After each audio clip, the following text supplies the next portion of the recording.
আজ চলে এসেছি ছুটির দিনে দূর প্রান্তে, এমন একটা সুন্দর জায়গা যেখানটা মা গঙ্গার প্রবাহ চলছে। কিন্তু তার সাথে অনেক ছোট ছোট জেলেরা তাদের বড়শি, জাল সমস্ত কিছু দিয়ে মাছ ধরছে। দূর প্রান্তে রয়েছে কাশবনের ঘন জঙ্গল, আর এই মাছ দিয়ে চলে যাচ্ছে মা গঙ্গার প্রবাহ।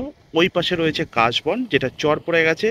আর কাশবনের ঠিক ওই প্রান্ত দিয়ে একটা ছোট্ট ডিঙ্গি বা নৌকা যাচ্ছে। যাই হোক, সব কিছু মিলিয়ে আমার এতটা সুন্দর লাগছে। এখন দেখাবো যে ভারী বর্ষা যে হয়েছিল, সেই বর্ষার জল বিভিন্ন জায়গায় চলে গেছিলো। এখন উল্টো মোড়ে জলের আবার টান দিয়েছে।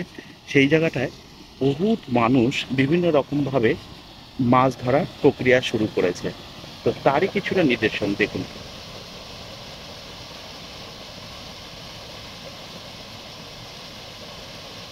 তো মাছ সর্বদা জলের বিপরীত দিকে লাফ দেয়। আমি এখানে কিছু সময় দাঁড়ালাম, দিয়ে দেখলাম জলের বিপরীতের দিকে মাছগুলো যখন নিচে পড়ছে তখন লাফ দিচ্ছে। তো যাই হোক, এখন ধরা পড়ছে কি না পড়ছে আমি জানি না। ওইখানে একটা মাছ লাফাচ্ছিল। ওই যে একটা বাচ্চা ছেলে দাঁড়িয়ে আছে, ওই জায়গাটা একটা মাছ লাফ দিচ্ছিল বড়। তো বেশি বড়ও না, যাই হোক। এখানে জল বেশি নেই। ওই যে একটা আঙ্কেল জলের উপর দিয়ে হেঁটে যাচ্ছে।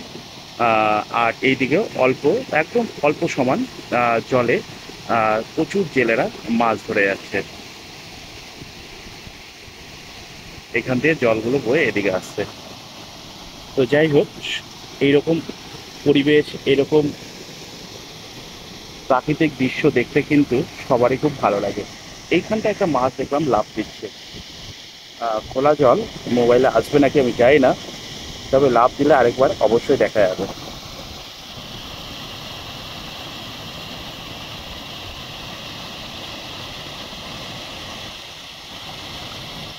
ওই একটা মাছ লাফ দিয়ে পড়ে গেল।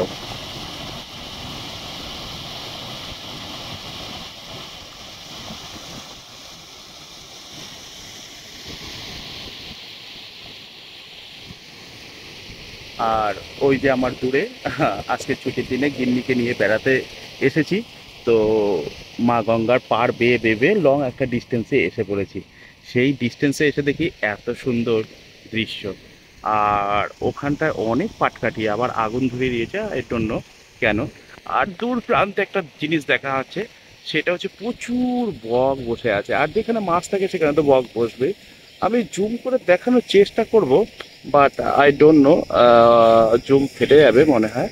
দেখতে পাচ্ছেন আশাবাদী ওই দূরে, প্রচুর জুম করেছি, প্রচুর হিউজ পরিমাণে জুম করাতে জুম পুরো ফেটে গেছে। আমি আউট করে দিলাম জুমটা। খুব সুন্দর, খুব সুন্দর সুন্দর। তো এইরকম প্রাকৃতিক পরিবেশে আমি ঘুরতে ভীষণ পরিমাণে ভালোবাসি।